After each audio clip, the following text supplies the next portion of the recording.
Indonesia bukan lagi pengikut, melainkan pemain kunci. Hari itu di Nusa Dua, Bali, segalanya terasa ganjil sejak awal. Saya telah menghadiri KTT G20 dan forum-forum internasional sejenisnya selama bertahun-tahun, bertemu dengan banyak tokoh kelas kakap, dan mendengar visi masa depan yang tak terhitung jumlahnya. Tapi pagi itu, ketika saya melangkah keluar dari hotel dan melihat dari kejauhan barikade keamanan yang berlapis-lapis di sekitar Bali Nusa Dua Convention Center, BNDCC, hati saya berdebar kencang.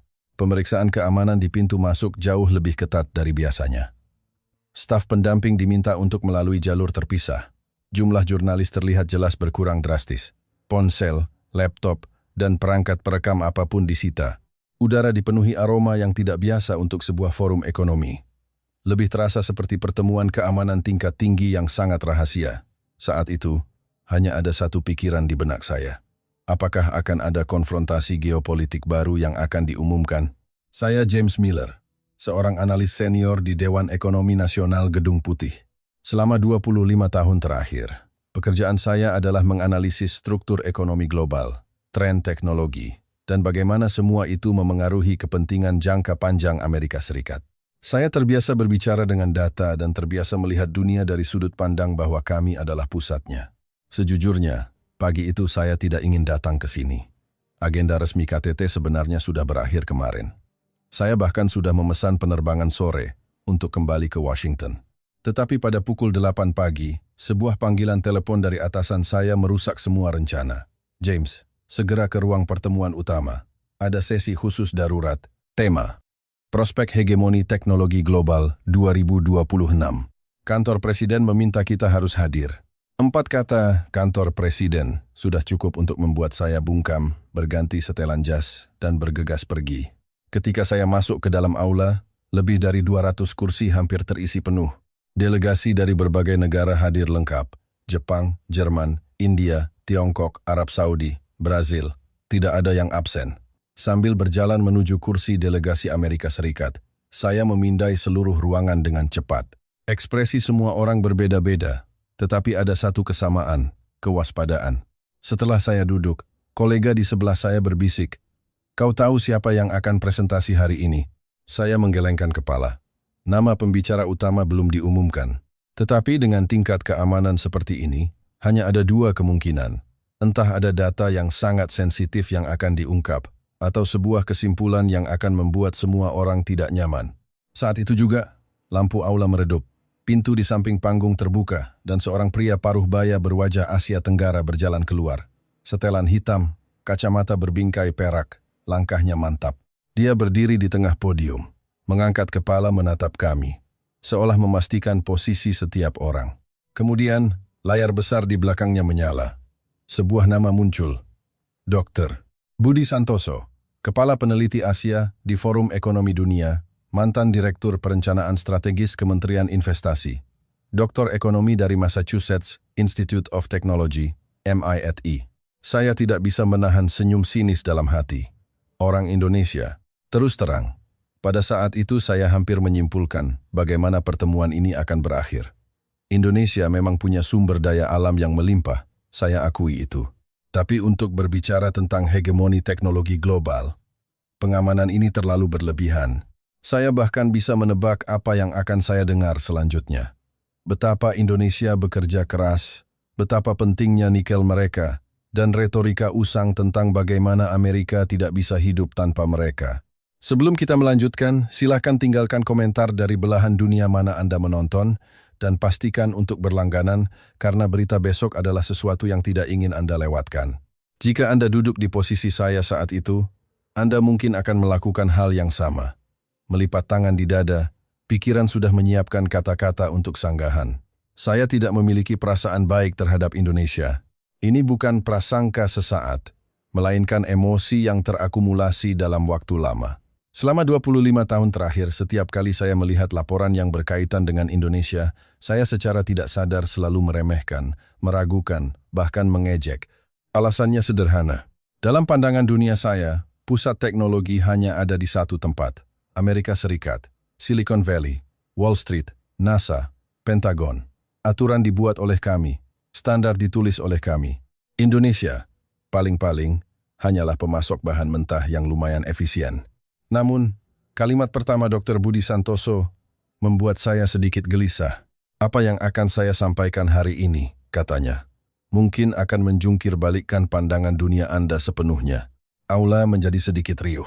Saya secara tidak sadar memperbaiki posisi duduk saya, tetapi tetap meyakinkan diri untuk tidak terpengaruh oleh pembukaan yang dramatis seperti ini. Melebih-lebihkan adalah trik yang paling umum di forum semacam ini. Kemudian, dia menekan tombol remote. Di layar muncul peta dunia. Setiap negara ditandai dengan warna berbeda yang menunjukkan pengaruh teknologinya. Dan di Asia Tenggara, sebuah negara kepulauan yang luas, ditandai dengan warna merah paling pekat. Dengan basis data tahun 2026, katanya, pusat teknologi inti global telah bergeser. Saya menatap peta itu, alis saya tanpa sadar berkerut, karena saya samar-samar tahu apa yang akan dia katakan selanjutnya. Dan saya juga samar-samar merasa pertemuan ini mungkin tidak akan berakhir semudah yang saya bayangkan. Dr. Budi Santoso tidak memberi kami waktu untuk bernapas. Peta itu hanya muncul di layar kurang dari 10 detik sebelum dia beralih ke slide berikutnya. Saat itu, saya secara naluriah mengira dia akan terus berbicara tentang tren makro, geopolitik, atau menggunakan konsep-konsep samar untuk mengisi waktu. Tapi tidak. Dia langsung melemparkan topik yang paling saya kenal dan paling saya yakini. Data industri nikel dan baterai kendaraan listrik. Kita mulai dari ekosistem baterai. Suaranya tidak keras, tetapi sangat jelas. Saya tertawa dingin dalam hati. Nikel dan baterai? Ini adalah bidang yang saya geluti selama 25 tahun. Amerika adalah penentu aturan di industri ini. Teknologi, kekayaan intelektual, IP, standar, semuanya ada di tangan kami. Sehebat apapun Indonesia, mereka hanyalah penambang dan pengolah. Di layar muncul sebuah diagram lingkaran. Judulnya tertulis dengan sangat lugas. Pangsa pasar global rantai pasok baterai nikel terintegrasi berdasarkan nilai produksi. Angka-angka yang muncul berikutnya membuat saya tanpa sadar menahan napas. Indonesia, 64%. Tiongkok, 12%. Australia, 5%. Filipina, 5%. Lainnya, 14%. 64%. Bukan 50-an, bukan 40-an, melainkan angka yang benar-benar dominan. Reaksi pertama saya adalah, apakah dia memilih interval statistik yang paling menguntungkan bagi Indonesia? Apakah dia sengaja memilih data dari kuartal tertentu? Ini adalah refleks terkondisi dari pelatihan profesional saya selama bertahun-tahun. Ketika sebuah angka tidak sesuai dengan ekspektasi, ragukan dulu metodologi statistiknya. Tetapi Dr. Budi Santoso jelas sudah mengantisipasi reaksi semacam ini. Jika Anda semua merasa angka ini sudah cukup tinggi, katanya, maka saya harus menambahkan satu hal. Pada kuartal kedua tahun 2024, pangsa pasar Indonesia pernah mendekati 70%. Aula mulai bergemuruh. Saya mendengar seseorang di sebelah saya terkesiap, yang lain berbisik, dan beberapa langsung menoleh ke arah staf mereka. Bahkan kolega saya yang biasanya tenang tidak bisa menahan diri untuk bergumam, ini terlalu terkonsentrasi. Saya tidak menanggapinya, karena saat itu, sebuah pikiran melintas cepat di benak saya. Ini bukan lagi soal kepemimpinan. Ini sudah mencapai tingkat risiko konsentrasi. Dr. Budi Santoso melanjutkan, rantai pasok baterai bukan lagi kompetisi merek, ini adalah infrastruktur peradaban modern. Ponsel pintar, mobil listrik, peralatan medis, sistem pertahanan, sistem keuangan tanpa pasokan energi yang stabil dari baterai ini. Dunia bahkan tidak bisa berputar selama sehari. Saya sudah mendengar kalimat ini berkali-kali, tetapi ketika diucapkan dari mulutnya, nadanya benar-benar berbeda. Dan sekarang, inti dari infrastruktur ini, dia berhenti sejenak, sangat terkonsentrasi di Indonesia. Untuk pertama kalinya, saya mengubah posisi duduk saya. Dulu, dalam laporan internal, saya sering menggunakan istilah seperti diversifikasi rantai pasok dan desentralisasi regional untuk menenangkan para pembuat kebijakan. Tetapi diagram di depan mata saya tanpa ampun meruntuhkan semua argumen itu. Apa yang disebut diversifikasi hanya ada pada produk turunan tingkat rendah. Kapasitas canggih yang benar-benar menentukan batas atas industri, hampir semuanya berada di satu tempat. Dan tempat itu bukan di California, bukan di Texas, bukan pula di Arizona. Tempat itu ada di Sulawesi, Indonesia. Dr. Budi Santoso tidak terburu-buru melanjutkan. Dia sengaja memperlambat tempo. Dia tahu angka-angka ini butuh waktu untuk dicerna. Banyak orang akan berkata, ini hanyalah keberhasilan beberapa perusahaan tambang. Dia menatap ke arah audiens. Pandangannya menyapu kami yang telah lama merumuskan kebijakan industri. Tetapi saya harus mengingatkan Anda semua, ini bukan keajaiban satu perusahaan, melainkan hasil dari sebuah ekosistem yang lengkap. Di layar mulai muncul serangkaian gambar lain. Bukan laporan keuangan, melainkan peta. Morowali, Weda Bay, Konawe. Sebuah rantai industri terbentang seperti pembuluh darah. Penambangan, peleburan, smelter, pemurnian, produksi prekursor, manufaktur katoda, hingga daur ulang. Semuanya padat dan terintegrasi. Ini bukan sesuatu yang bisa direplikasi begitu saja, katanya. Ini adalah struktur yang terbentuk dari 30 tahun investasi berkelanjutan, kegagalan, dan perbaikan. Saat itu, saya tiba-tiba menyadari sebuah fakta yang selama ini sengaja saya abaikan. Kami selalu terbiasa menjelaskan keberhasilan Indonesia sebagai keunggulan biaya tenaga kerja murah atau anugerah sumber daya alam. Tetapi jika memang begitu, mengapa negara lain dengan tenaga kerja murah dan sumber daya serupa tidak pernah bisa mereplikasi ekosistem Morowali? Mengapa begitu banyak negara menggelontorkan subsidi besar-besaran, tetapi bahkan tidak bisa menyentuh ambang batas teknologi pemurnian nikel kelas 1? Jawabannya sebenarnya sederhana. Hanya saja saya tidak mau mengakuinya. Karena mengakui keberhasilan Indonesia sama dengan mengakui kegagalan penilaian kami terhadap industri. Saya menatap angka 64% di layar. Yang muncul di benak saya bukanlah model ekonomi, melainkan pertanyaan yang lebih langsung. Jika suatu hari angka ini bergejolak, apa yang akan terjadi? Dr. Budi Santoso seolah bisa membaca pikiran saya. Ketika sebuah wanjai kunci industri terkonsentrasi hingga tingkat seperti ini, katanya, ia tidak lagi hanya menjadi masalah bisnis. Ia menjadi masalah strategis, masalah keamanan, dan bahkan masalah kelangsungan peradaban. Kalimat itu menghantam saya. Untuk pertama kalinya saya menyadari dengan jelas, Indonesia bukan hanya pemasok penting, melainkan pilar penyangga sistem teknologi global. Bukan karena mereka ingin menjadi pusat, tetapi karena semua jalan pada akhirnya bertemu di sana. Dan yang lebih membuat saya gelisah adalah, saya tiba-tiba mengerti satu hal. Jika pilar penyangga ini bermasalah, Amerika Serikat tidak akan menjadi penonton. Kami akan menjadi salah satu yang pertama kali runtuh. Rasa superioritas dan kepercayaan diri yang saya pegang erat-erat mulai retak di hadapan serangkaian data ini.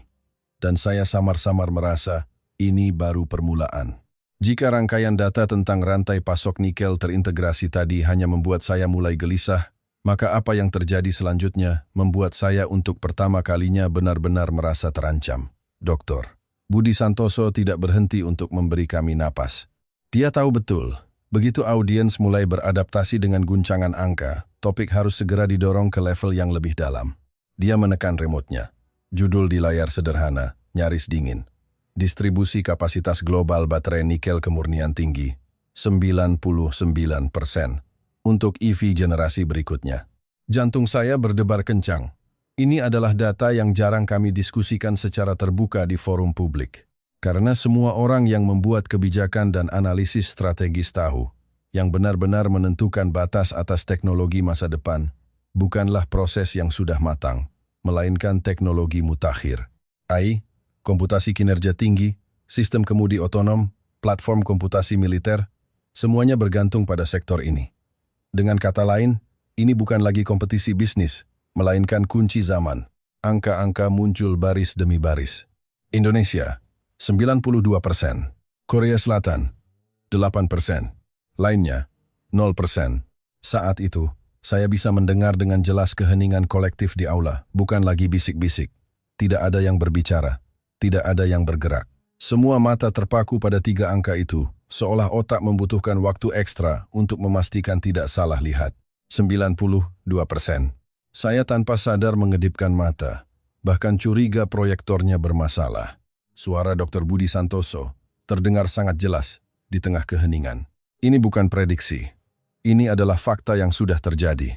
Berdasarkan kapasitas produksi massal saat ini, lebih dari 90% baterai nikel paling canggih di dunia untuk kendaraan listrik dan penyimpanan energi diproduksi di Indonesia. Saya merasa ritme napas saya berantakan. Ini bukan lagi masalah level Indonesia sangat kuat. Ini berarti gerbang perangkat keras era kendaraan listrik dan energi terbarukan hampir sepenuhnya dikendalikan oleh satu wilayah geografis. Dan wilayah itu bukanlah sebuah negara kontinental besar dengan kedalaman strategis, melainkan sebuah negara kepulauan yang luas, yang terus-menerus berada di bawah tekanan geopolitik. Dr. Budi Santoso melanjutkan penjelasannya. Baterai ini bukan untuk menjalankan media sosial. Mereka menggerakkan model bahasa AI skala besar, superkomputer, sistem kemudi otonom, senjata pintar, dan platform komputasi tingkat negara. Ketika dia mengucapkan kata-kata ini, tidak ada nada provokatif. Sebaliknya, dia terdengar seperti sedang membacakan laporan teknis. Justru ketenangan inilah yang membuatnya semakin meresahkan. Karena itu berarti apa yang dia katakan bukanlah opini, melainkan kesimpulan. Selanjutnya, di layar muncul nama-nama yang kita semua kenal. Tesla, Apple, Volkswagen, Ford, Hyundai. Di belakang setiap nama, terhubung ke fasilitas produksi yang sama, kawasan industri di Sulawesi, Indonesia. Desain mobil listrik mungkin diselesaikan di Amerika atau Jerman, kata Dr. Budi Santoso. Tetapi tempat yang membuatnya menjadi entitas yang benar-benar dapat beroperasi ada di Indonesia. Untuk pertama kalinya saya menyadari, keunggulan desain yang selama ini kami banggakan tampak begitu rapuh di sini. Tanpa manufaktur, tanpa proses canggih, arsitektur sehebat apapun hanya akan menjadi ide di dalam slide PowerPoint. Dia tidak berhenti, melainkan mendorong topik lebih jauh. Tetapi Anda semua mungkin akan berkata, dia menatap ke arah delegasi Amerika Serikat. Manufaktur hanyalah langkah pertama. Yang benar-benar menentukan batas atas kinerja baterai adalah teknologi pemrosesan dan integrasi. Begitu kata pemrosesan muncul, saya tahu situasinya akan menjadi lebih buruk. Karena di kalangan internal kami, ini sudah menjadi rahasia umum. Pemrosesan lanjutan menggunakan teknologi High Pressure Acid Leaching, HPAL, adalah area di mana bahkan para pengejar pun tidak bisa mengejar. Baterai tercanggih sekalipun, jika tidak dapat diintegrasikan secara efisien, didinginkan, dan distabilkan, tidak akan dapat fahwe potensi penuhnya. Layar beralih ke grafik lain. Pangsa pasar teknologi pemurnian dan pemrosesan lanjutan. Prekursor katoda. Indonesia, sekitar 70%. Tiongkok, 15%. Korea Selatan, Jepang, 10%. Lainnya, 5%. Saya merasakan punggung saya merinding. Baterai-baterai yang disebut sebagai mesin penggerak era energi hijau. Tidak hanya bahan bakunya berasal dari Indonesia, tetapi langkah pemrosesan akhir yang menentukan kinerjanya juga diselesaikan di Indonesia. Pada saat itu, sebuah pertanyaan yang selama ini sengaja saya hindari, akhirnya tidak bisa lagi diabaikan. Jika Indonesia bukan pilihan yang dapat diganti, melainkan satu-satunya solusi yang tak tergantikan, maka semua asumsi kita di masa lalu tentang fleksibilitas rantai pasok dibangun di atas premis yang salah. Dr. Budi Santoso berhenti sejenak, membiarkan kegelisahan ini menyebar secara alami di dalam aula. Banyak orang bertanya kepada saya, katanya, mengapa begitu banyak teknologi paling penting di dunia terkonsentrasi di satu tempat? Dia tidak langsung memberikan jawaban, melainkan menambahkan sebuah kalimat yang sangat membekas di benak saya. Karena Indonesia tidak hanya melakukan satu hal dengan benar, tetapi selama 30 tahun berturut-turut, mereka hanya fokus melakukan satu hal hingga mencapai kesempurnaan. Saat itu, saya tiba-tiba teringat ayah saya. Teringat bagaimana dia seumur hidupnya bekerja di pabrik tekstil di North Carolina, melakukan proses yang sama berulang kali, tetapi tidak pernah diizinkan atau didorong untuk berubah. Kami menganggap stabilitas sebagai keunggulan, pengulangan sebagai keamanan.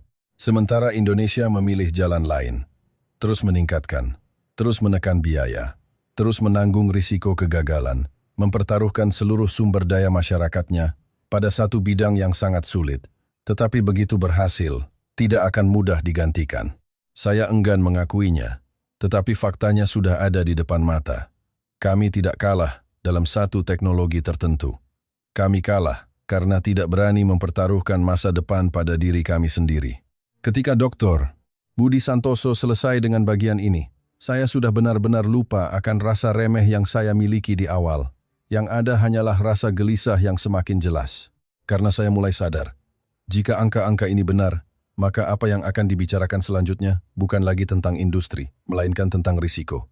Tepat ketika saya pikir guncangan ini sudah mencapai puncaknya, Dr. Budi Santoso melakukan sesuatu yang benar-benar meruntuhkan pertahanan mental saya. Dia tidak terus maju, melainkan berhenti dan menatap lurus ke arah delegasi Amerika Serikat. Itu bukan tatapan menantang, lebih seperti konfirmasi dingin dari seseorang yang sudah menduga sanggahan di benak kami. Saya tahu, katanya, saat ini, pasti ada seseorang di pihak Amerika yang sedang memikirkan satu hal. Hati saya terlonjak, karena apa yang akan dia katakan selanjutnya adalah kalimat yang baru saja berulang kali saya gunakan untuk menenangkan diri. Sekuat apapun kapasitas manufaktur Indonesia, tanpa mesin dan teknologi dari Barat, mereka tidak bisa berbuat apa-apa. Begitu kalimat itu diucapkan, saya hampir secara tidak sadar mengangguk. Benar, inilah kenyataannya. Inilah garis pertahanan terakhir yang kami yakini selama 25 tahun. Teknologi inti smelter Hapal berasal dari perusahaan-perusahaan rekayasa Barat, Jepang, dan Korea. Nama-nama seperti Sumitomo, Lurgi, dan lainnya adalah hulu sebenarnya dari industri ini. Tanpa peralatan ini, tanpa paten ini, sekuat apapun Indonesia, mereka hanyalah pelaksana. Ini adalah benteng terakhir saya. Dr. Budi Santoso justru tersenyum. Bukan senyum kemenangan, melainkan ekspresi yang seolah berkata, akhirnya kau sampai pada titik ini. Penilaian itu, katanya, 5 tahun yang lalu masih benar, tapi sekarang sudah kedaluarsa. Layar beralih. Bukan lagi pangsa pasar, bukan lagi simpul proses, melainkan sebuah diagram yang sangat rumit, yang bagi orang awam hampir tidak bisa dimengerti. Struktur rantai pasok mesin smelter dan pemurnian. Sebuah reaktor HPAL raksasa ditempatkan di tengah. Anda semua tahu, tanpa teknologi pemurnian ini, mustahil untuk memproduksi massal nikel kelas 1 untuk baterai. Dia berhenti sejenak. Tetapi, pernahkah Anda berpikir serius, apa yang dibutuhkan untuk membangun satu unit pabrik HPAL? Apa yang muncul selanjutnya bukanlah satu jawaban, melainkan daftar panjang. Sistem autoklav titanium, pompa lumpur bertekanan tinggi, komponen optik presisi untuk sensor, bejana vakum, suku cadang mekanis presisi, material khusus, dan modul kontrol. Di samping setiap item, tercantum sumber pemasoknya. Dan ketika saya melihat nama-nama perusahaan yang familiar namun asing itu, jantung saya berdebar kencang. Banyak di antaranya tidak berlokasi di Amerika, tidak juga di Eropa, lokasinya di Indonesia. Nada bicara Dr. Budi Santoso tetap tenang. Namun seperti pisau yang mengupas lapis demi lapis pemahaman kami yang lama. Perusahaan rekayasa Barat memang satu-satunya yang bisa mendesain pabrik HPAL itu benar. Tetapi mereka bukanlah keajaiban yang berdiri sendiri. Dia menunjuk ke sebuah area yang dilingkari di layar. Sebagian besar komponen kunci yang dibutuhkan berasal dari ekosistem pemasok di Indonesia. Aula kembali riuh. Kali ini, bahkan bisik-bisik pun berkurang. Orang-orang bukan tidak mau bicara, tetapi tidak tahu harus berkata apa. Karena ini benar-benar menjungkir balikkan logika hulu hilir yang selama ini kami anut. Dr. Budi Santoso terus menekan. Perusahaan mesin dari Amerika juga sama. Peralatan mereka juga menggunakan banyak sekali komponen presisi dan modul buatan Indonesia. Dia berhenti dan menatap kami. Dengan kata lain, bukan hanya Indonesia yang bergantung pada mesin, tetapi mesin itu sendiri juga bergantung pada Indonesia. Seketika itu juga, punggung saya terasa dingin. Ini bukan perdebatan akademis, ini adalah realitas struktural. Kami selalu mengatakan pada diri sendiri, cukup putus pasokan mesin, maka Indonesia akan berhenti. Tetapi Dr. Budi Santoso, dengan hubungan rantai pasok yang dingin, memberitahu kami, jika kita memutus Indonesia, mesin itu sendiri juga akan berhenti berfungsi. Di layar muncul sebaris teks kesimpulan. Sederhana, langsung, tetapi seperti palu godam yang menghantam dada saya. Tanpa Indonesia, perusahaan rekayasa global tidak dapat memproduksi pabrik pemurnian secara efisien. Tanpa pabrik-pabrik itu, tidak ada negara di dunia yang bisa memproduksi massal baterai nikel paling canggih. Aula menjadi sunyi senyap. Saya tidak ingat, sudah berapa lama saya tidak merasakan ketidakberdayaan seperti ini di sebuah pertemuan publik. Ini bukan masalah lawan lebih kuat. Ini adalah masalah sistem yang sudah saling terkait begitu erat sehingga tidak bisa dipisahkan. Kami tidak berdiri di puncak tertinggi memandang rendah Indonesia. Kami berdiri di dalam jaring yang sama, tetapi selama ini berpura-pura memegang guntingnya. Dr. Budi Santoso sepertinya menyadari bahwa ini sudah menjadi batas yang bisa ditanggung banyak orang. Tapi dia tidak berhenti. Itulah mengapa, katanya, apa yang disebut memindahkan seluruh lini produksi secara realistis hampir mustahil. Anda bisa membangun pabrik, Anda bisa memberi subsidi, Anda bisa menghabiskan 10 tahun melatih insinyur. Tetapi Anda tidak bisa dalam waktu singkat mereplikasi sebuah ekosistem yang sudah terikat erat dengan pemasok mesin, material, pengujian, dan integrasi global. Saat itu, saya tiba-tiba memahami sebuah masalah yang telah lama kami abaikan. Kami berbicara tentang de-risking, tentang restrukturisasi rantai pasok, tentang kemandirian. Tapi kami tidak pernah benar-benar bertanya pada diri sendiri satu kalimat. Jika kita benar-benar ingin merestrukturisasi sistem ini, di mana ia akan runtuh lebih dulu? Jawabannya jelas bukan Indonesia, melainkan seluruh sistem teknologi kami yang kami banggakan, tetapi ternyata sudah sangat bergantung pada simpul-simpul eksternal. Dr. Budi Santoso akhirnya menyimpulkan bagian ini dengan satu kalimat. Realitas industri baterai global hari ini bukanlah siapa mengendalikan siapa, melainkan siapa yang lebih dulu mengakui ketergantungan. Dialah yang berhak bicara tentang keamanan. Kalimat itu membuat saya benar-benar kehilangan kemampuan untuk membantah. Saya tiba-tiba sadar, selama 25 tahun terakhir, alasan saya bisa dengan mudah mengabaikan Indonesia adalah karena saya selalu berdiri di posisi yang saya anggap independen. Tapi sekarang saya baru sadar, independensi itu sudah lama tidak ada. Kami hanya memilih untuk tidak melihat jaring itu. Dan Indonesia, secara kebetulan, berdiri tepat di tengah jaring tersebut.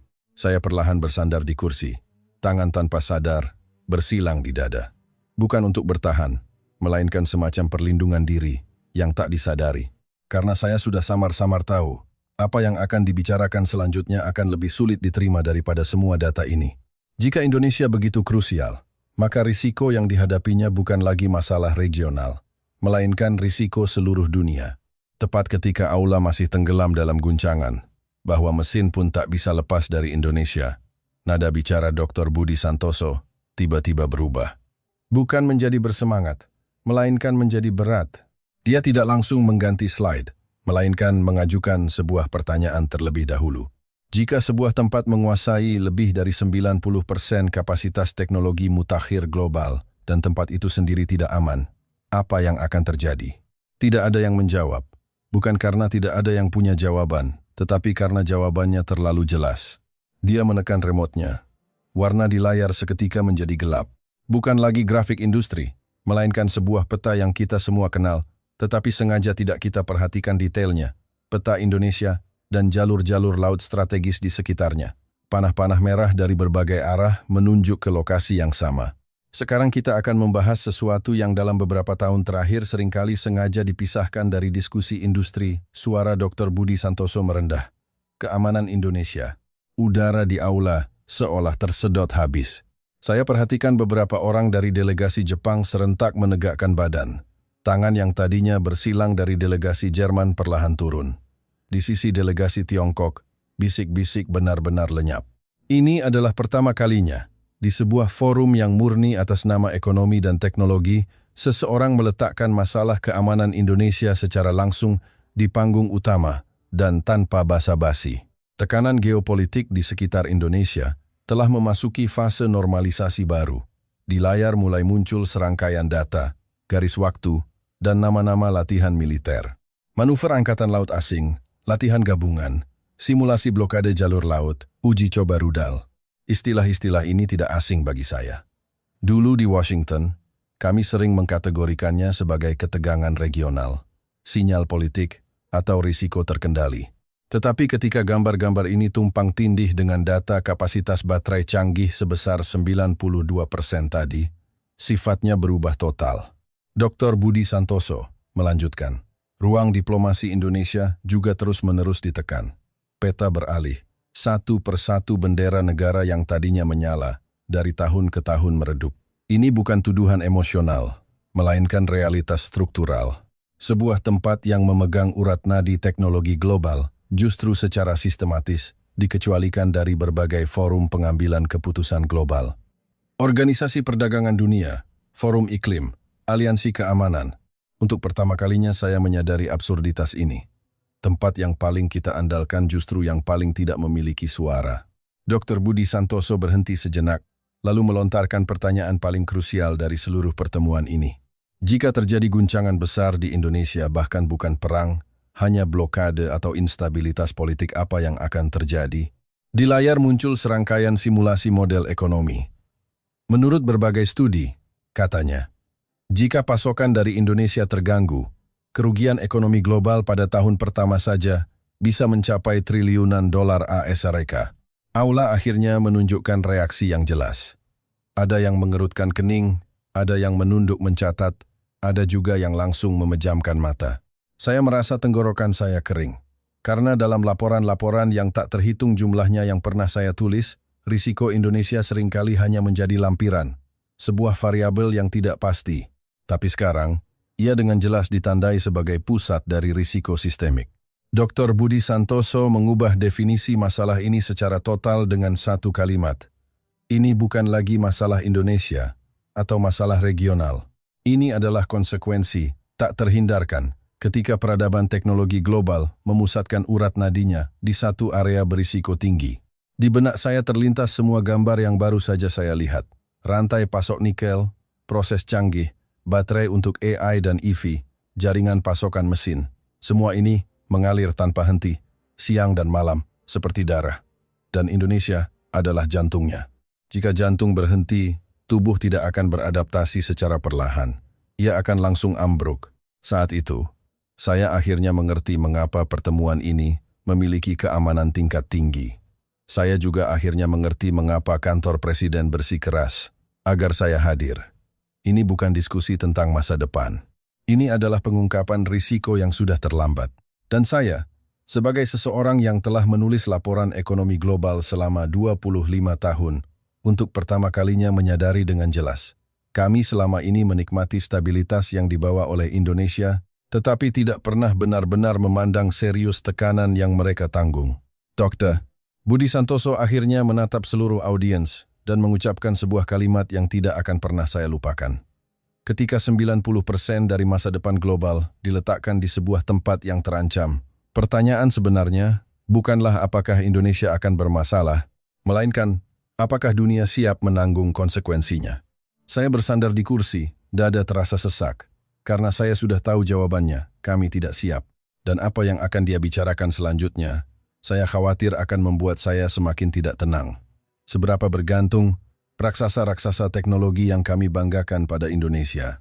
Dr. Budi Santoso tidak lagi menggunakan model yang lebih rumit, juga tidak terus menumpuk risiko makro.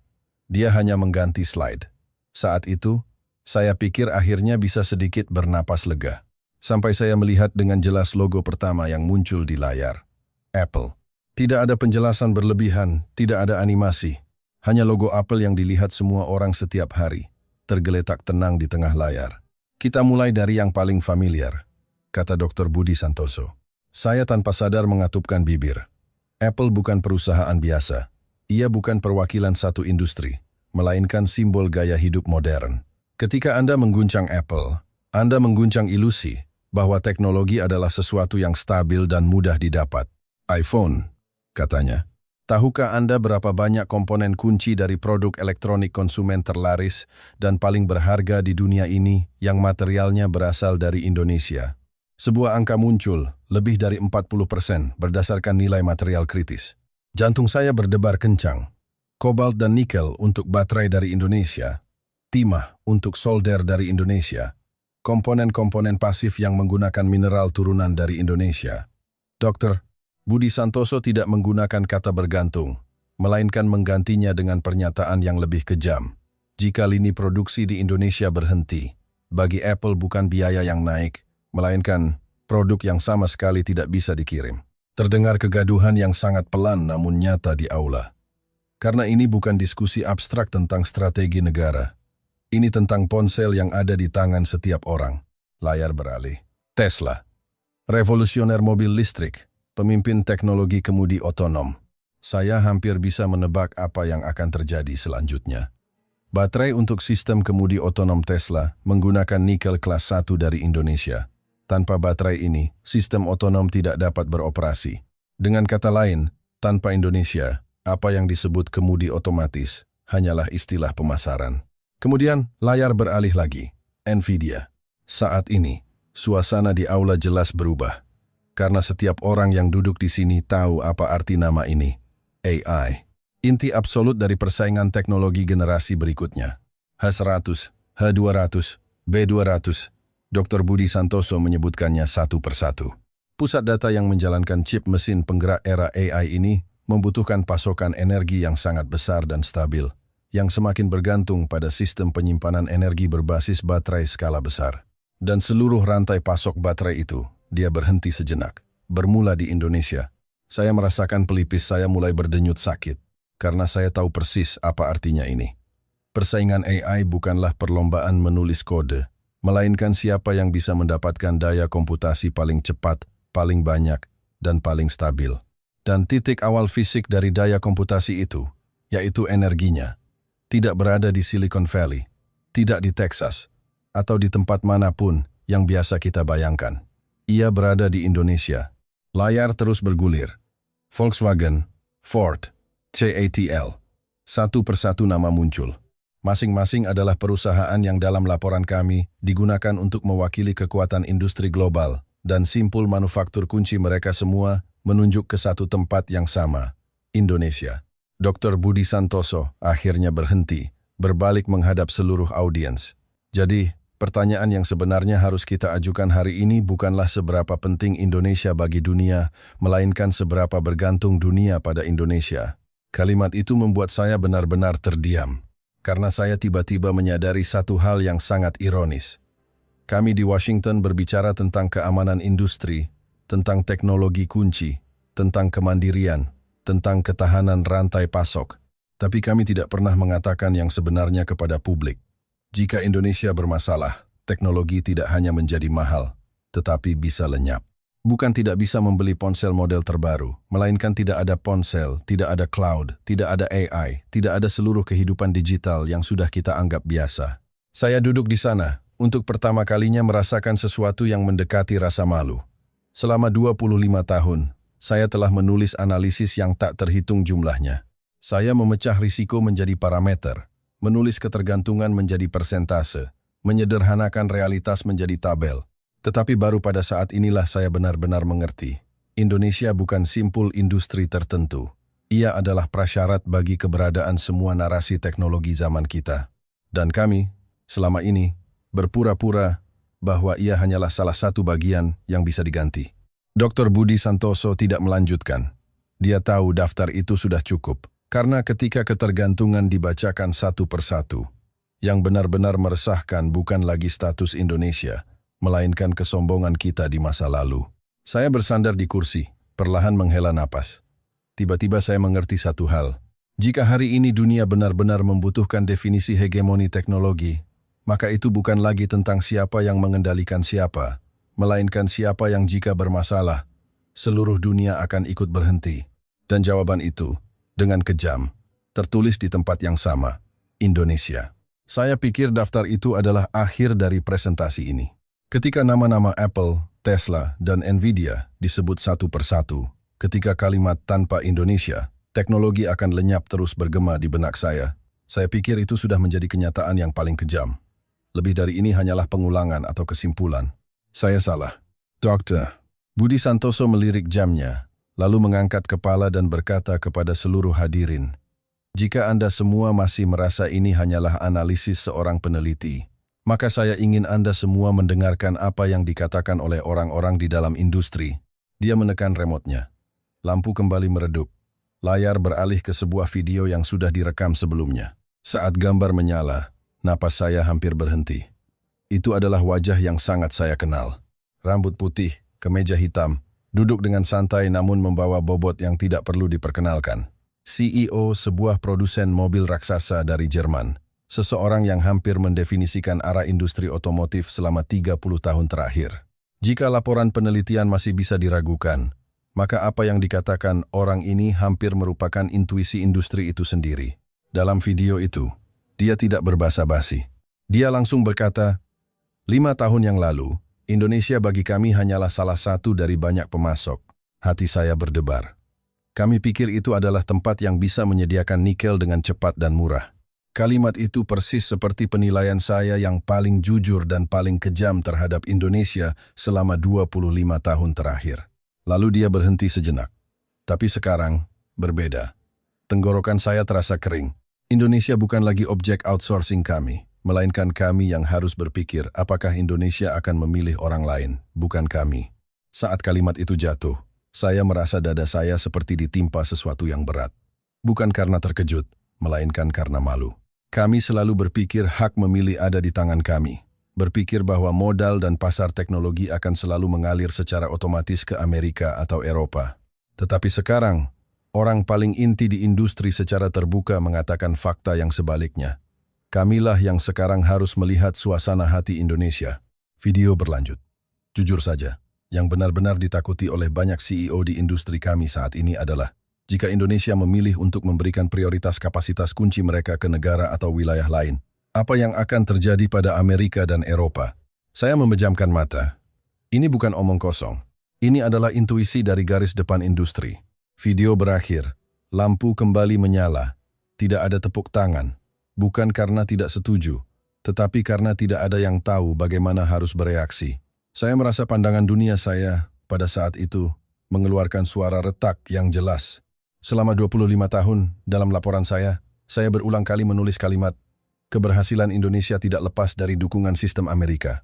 Dan sekarang, kenyataan berbalik dan menampar wajah saya dengan keras. Masa depan Amerika lah yang tidak bisa lepas dari stabilitas Indonesia. Dr. Budi Santoso tidak mengejar. Dia hanya berkata dengan tenang.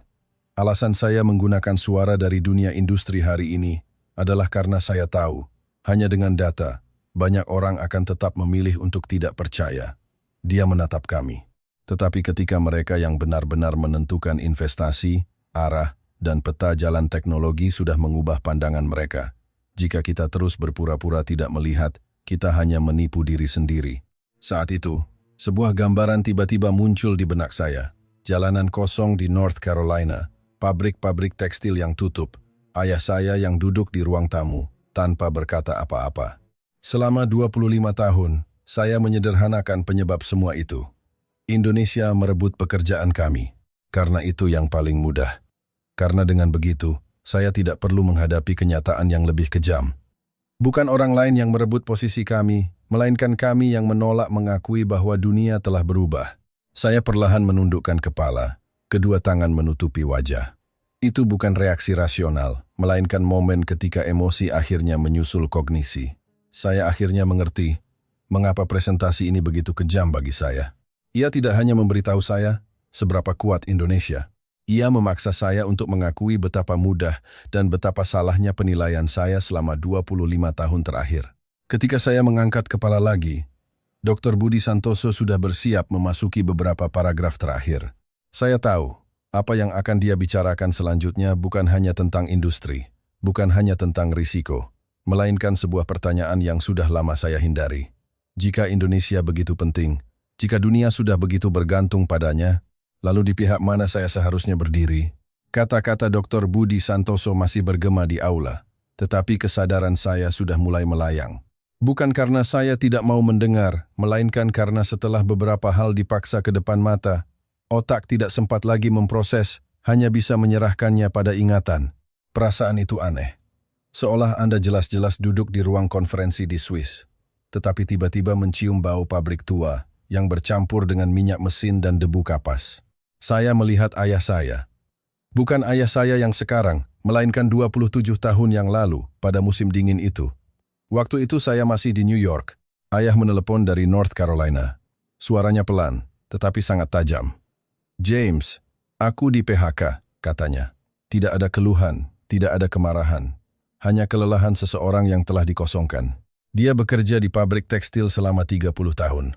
Setiap hari masuk pukul 5 pagi, pulang pukul 10 malam. Akhir pekan pun masih memeriksa mesin. Orang-orang di pabrik memanggilnya legenda hidup. Dan orang seperti itu, dalam satu hari, divonis mati oleh zaman. Kenapa? Tanya saya saat itu. Telepon di seberang sana hening selama beberapa detik. Lalu ayah saya mengucapkan sebuah kalimat yang tidak akan pernah saya lupakan seumur hidup. Karena Indonesia. Saat itu, hidup saya menemukan jawaban yang sangat mudah. Pakaian dari Indonesia, murah dan bagus. Pasar Amerika dibanjiri olehnya. Kami tidak bisa bersaing. Pabrik tutup. Ayah kehilangan pekerjaan. Kota kami merosot. Hubungan sebab akibatnya jelas, sederhana, dan ada objek yang jelas untuk dibenci. Malam itu, saya terbang kembali ke North Carolina. Saat taksi melaju dari bandara ke pusat kota, saya hampir tidak mengenali kota ini. Toko-toko tutup, pabrik-pabrik terbengkalai, jalanan kosong. Tempat yang pernah menjadi jantung industri tekstil Amerika, tampak seperti telah ditinggalkan oleh waktu. Ayah duduk di sofa ruang tamu, televisi tidak menyala, hanya menatap dinding. Aku bekerja untuk negara ini selama 30 tahun katanya. Hasilnya, kalah dari orang Indonesia. Malam itu, sambil memeluk ayah saya bersumpah dalam hati. Saya tidak akan pernah mengakui keberhasilan Indonesia. Karena begitu saya mengakuinya, kegagalan ayah saya menjadi masuk akal. Dedikasi 30 tahun menjadi sekadar kalimat zaman telah berubah. Dan saya tidak bisa menerima itu. Maka, selama 25 tahun berikutnya, saya melakukannya dengan tuntas. Setiap kali melihat laporan terkait Indonesia, saya secara tidak sadar meremehkannya. Tanpa teknologi barat, mereka tidak bisa apa-apa. Itu hanya keunggulan sesaat. Tiongkok akan segera menyusul. Hanya pengolah, bukan pemimpin teknologi sejati. Bukan karena saya tidak tahu argumen-argumen ini tidak kuat. Saya hanya membutuhkannya. Membutuhkan alasan untuk menjaga kesetiaan saya pada ayah saya, pada kota itu, pada emosi saya sendiri. Dan sekarang, di aula di Nusa Dua ini, alasan-alasan itu dibongkar satu persatu hingga bersih. Bukan Indonesia yang merebut pekerjaan kami. Bukan Indonesia yang menghancurkan industri kami. Kamilah yang tidak berubah. Ketika tekstil Jepang masuk ke pasar Amerika, kami memilih untuk menertawakan. Ketika efisiensi, kualitas, dan harga kami dikalahkan, kami memilih untuk mengabaikan. Ketika Indonesia mempertaruhkan segalanya pada hilirisasi nikel, terus meningkatkan proses, dan menanggung risiko kegagalan, kami memilih zona nyaman. Kami mabuk dalam kebanggaan sebagai nomor 1 dunia, menolak untuk mengakui bahwa dunia telah bergerak maju. Saya duduk di sana, dada terasa sesak. Bukan karena Indonesia terlalu kuat, melainkan karena saya akhirnya melihat dengan jelas penghindaran saya selama ini. Dr. Budi Santoso masih berbicara di atas panggung. Saya sudah tidak bisa mendengar isinya dengan jelas. Perhatian saya sepenuhnya tersita oleh satu pertanyaan. Jika alasan sebenarnya ayah saya kehilangan pekerjaan bukan Indonesia, lalu apa yang saya benci selama 25 tahun ini? Saya perlahan menundukkan kepala. Untuk pertama kalinya di depan umum mengakui satu hal. Saya tidak sedang membela ayah saya. Saya sedang melindungi pandangan dunia saya. Dan sekarang, pandangan dunia itu sudah tidak bisa dipertahankan. Saya menarik napas dalam-dalam. Ketika saya mengangkat kepala, Dr. Budi Santoso sedang bersiap memasuki bagian kesimpulan akhir. Aula sangat hening. Hening hingga saya bisa mendengar detak jantung saya sendiri dengan jelas. Saya tahu presentasi ini telah menyelesaikan tugasnya yang paling kejam. Ia tidak hanya membuat saya mengerti posisi Indonesia dalam teknologi global. Ia juga memaksa saya mengakui bahwa saya telah salah membenci. Dan selanjutnya, yang harus saya hadapi bukan hanya pilihan sebuah negara, melainkan apa yang akan saya lakukan selanjutnya. Ketika pertemuan berakhir, tidak ada yang langsung berdiri. Ini adalah hal yang hampir tidak mungkin terjadi di forum tingkat tinggi. Biasanya, begitu tepuk tangan mereda, kerumunan akan mengalir seperti air bah menuju pintu keluar, bergegas ke agenda berikutnya, makan siang berikutnya, tempat berikutnya untuk bertukar kartu nama. Tapi hari itu, orang-orang di aula seolah terpaku di kursi mereka. Saya salah satunya. Layar sudah mati, lampu sudah kembali normal, tetapi saya masih menatap layar hitam itu, melamun. Angka-angka, peta, dan nama-nama yang baru saja muncul berulang di benak saya, seperti film yang tidak bisa dijeda. James. Seseorang menepuk bahu saya. Saya tersadar. Itu kolega saya. Dia memberi isyarat bahwa kita bisa pergi. Kau duluan saja, kata saya. Saya tunggu sebentar. Dia menatap saya sekilas, tidak bertanya lebih lanjut. Aula dengan cepat menjadi kosong, hanya menyisakan beberapa staf yang sedang merapikan. Keheningan itu membuat suara bising, Di dalam kepala saya terdengar begitu jelas. Saat itu, saya perhatikan pintu di sisi panggung terbuka lagi. Dr. Budi Santoso berdiri di sana, seolah memastikan aula sudah kosong. Melihat saya, dia sedikit terkejut, lalu berjalan ke arah saya. "Masih di sini?" tanyanya. Nadanya sangat tenang. Saya tersenyum seadanya. Sejujurnya, saya merasa tidak baik. Dia mengangguk, tidak menanyakan alasannya. Dia hanya berdiri di samping saya, memandangi kursi-kursi yang sudah kosong.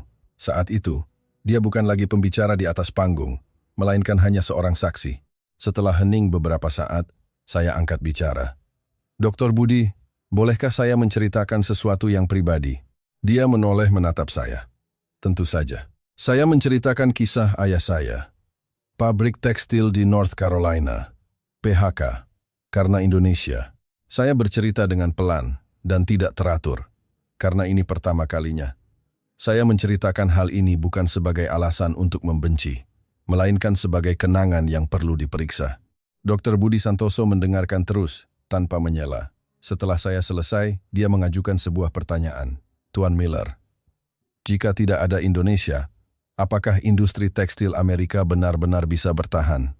Saya membuka mulut, tetapi tidak bisa menjawab. Dia melanjutkan, "Jika tidak ada Indonesia, akan ada Vietnam. Jika tidak ada Vietnam, akan ada Bangladesh. Persaingan itu sendiri bukanlah masalah." Kalimat itu menusuk saya dalam-dalam. Masalahnya adalah, dia menatap saya. Ketika persaingan muncul, apakah kita memilih untuk berubah, atau memilih mencari objek untuk disalahkan? Saya menundukkan kepala.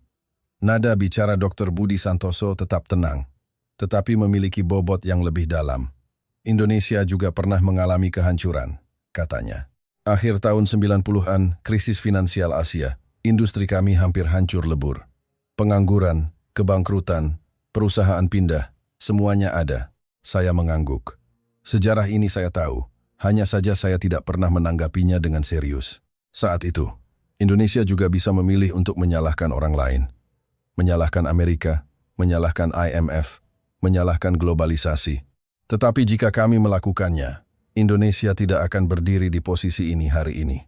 Dia berhenti sejenak, menatap saya. Perbedaannya hanya satu. Apakah kita menjadikan kegagalan sebagai alasan untuk membenci atau sebagai titik awal untuk berubah? Saat itu, tenggorokan saya tercekat. Karena saya akhirnya mengerti apa yang sebenarnya ingin disampaikan oleh presentasi hari ini. Bukan tentang seberapa hebat Indonesia, melainkan tentang sesuatu yang lain. Bagaimana Indonesia bisa sampai di sini? "Hari ini saya tidak bermaksud mengkritik Amerika," kata Dr. Budi Santoso. "Indonesia bukan musuh Amerika. Sebaliknya, kami bisa menjadi mitra yang paling penting." Saya mengangkat kepala menatapnya. Teknologi Indonesia, ditambah dengan pasar modal dan sistem inovasi Amerika, bisa menciptakan bukan hanya keuntungan bisnis, melainkan tatanan teknologi global yang lebih stabil, katanya. Ketika mengucapkan kalimat ini, tidak ada emosi yang berlebihan. Sebaliknya, seolah-olah dia sedang menyatakan sebuah kemungkinan yang sangat wajar. Tapi ada satu prasyarat, tambahnya. Indonesia harus aman. Kalimat itu membuat sesuatu yang tegang di dalam diri saya selama 25 tahun akhirnya mengendur. Saya tiba-tiba sadar, semua kemarahan, permusuhan, dan penyangkalan saya di masa lalu sebenarnya hanya mengarah pada satu ketakutan yang sama. Jika saya mengakui Indonesia, saya harus mengakui bahwa kejayaan kami di masa lalu tidaklah abadi. Dan sekarang, saya akhirnya bisa mengakui itu. "Dr. Budi, saya memulai, suara saya lebih rendah dari yang saya kira. Maafkan saya." Dia tampak terkejut. "Saya menghabiskan 25 tahun membenci Indonesia," kata saya. "Karena dengan begitu, saya tidak perlu menghadapi kebenaran." Dia tidak mengatakan tidak apa-apa, juga tidak menghibur saya. Dia hanya mengulurkan tangan dan menepuk bahu saya dengan lembut. "Belum terlambat," katanya. Saat itu, saya tahu. Ada sesuatu yang telah berubah. Bukan dunia, tapi posisi di mana saya berdiri. Malam itu, saya kembali ke kamar hotel. Sendirian, saya duduk di depan jendela, memandangi pemandangan malam Nusa Dua yang tenang. Garis samar Gunung Agung terlihat di kejauhan. Lampu-lampu seperti bintang tersebar di daratan. Dunia seperti biasa, tetapi saya tahu, ada sesuatu yang tidak mungkin kembali seperti semula. Saya mengambil laptop, membuka dokumen kosong. Di kolom judul, saya berhenti lama. Akhirnya, saya hanya mengetik satu baris. Indonesia, variabel inti yang terabaikan dalam tatanan teknologi global. Selama 25 tahun, ini adalah pertama kalinya saya menulis seperti ini. Dulu di Washington, saya telah menulis laporan yang tak terhitung jumlahnya, menganalisis risiko, mengevaluasi lawan, menghitung peluang menang. Indonesia seringkali hanya menjadi catatan kaki, tabel tambahan, isu yang perlu dikelola. Tapi sekarang, saya akhirnya mengerti. Cara penulisan itu sendiri adalah bagian dari masalah. Indonesia bukan lampiran dari risiko. Indonesia adalah risiko itu sendiri. Saya teringat kalimat Dr. Budi Santoso di aula. Indonesia bukan pengejar, melainkan pemain inti. Saat itu, saya baru benar-benar mengerti. Ini bukan kesombongan, melainkan penilaian realitas yang dingin hingga nyaris kejam. Baterai paling canggih di dunia, titik awal daya komputasi AI, jaringan kolaborasi untuk peralatan kunci, urat nadi raksasa teknologi, semuanya berkumpul di satu tempat. Dan tempat itu, selama ini, dianggap sebagai keberadaan yang wajar. Kita menikmatinya, tetapi tidak membicarakan keamanannya. Kita bergantung padanya, tetapi tidak mau mengakui ketergantungan itu. Kita menganggap semuanya sebagai fakta yang sudah ada, tetapi lupa bahwa tidak ada tatanan yang ada dengan sendirinya. Larut malam itu, saya menelepon ayah saya. Ketika dia mengangkat telepon, suaranya masih sedikit mengantuk. "James, ada apa selarut ini?" Saya terdiam beberapa detik, lalu berkata, "Ayah, aku salah." Telepon di seberang sana menjadi hening. "Kita kehilangan pekerjaan bukan karena Indonesia," lanjut saya. "Itu karena kita tidak berubah." Lama sekali, baru dia angkat bicara. "Aku tahu," katanya. Sebenarnya, aku sudah lama tahu.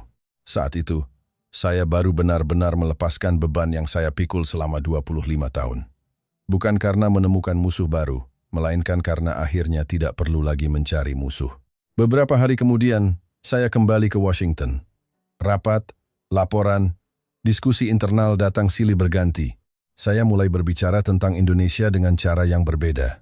Tidak lagi menggunakan istilah penyeimbang, manajemen risiko, atau pengendalian, melainkan dengan sebuah kata yang sudah lama tidak kami gunakan, mitra, bukan karena sentimen, melainkan karena realitas. Stabilitas Indonesia bukan lagi isu regional, melainkan syarat dasar bagi tatanan teknologi global. Keamanan Indonesia bukan pilihan moral, melainkan penilaian rasional.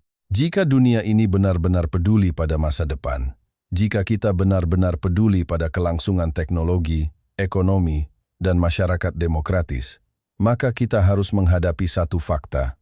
Melindungi Indonesia bukan demi Indonesia itu sendiri, melainkan demi masa depan yang kita semua masih percayai. Saya pernah menghabiskan 25 tahun mengabaikan Indonesia. Sekarang, saya tidak berniat menyia-nyiakan waktu lagi, karena saya akhirnya melihat dengan jelas. Negara kepulauan yang tenang ini sudah lama berdiri di pusat panggung dunia. Dan apakah dunia bersedia mengakuinya, akan menentukan arah beberapa dekade mendatang.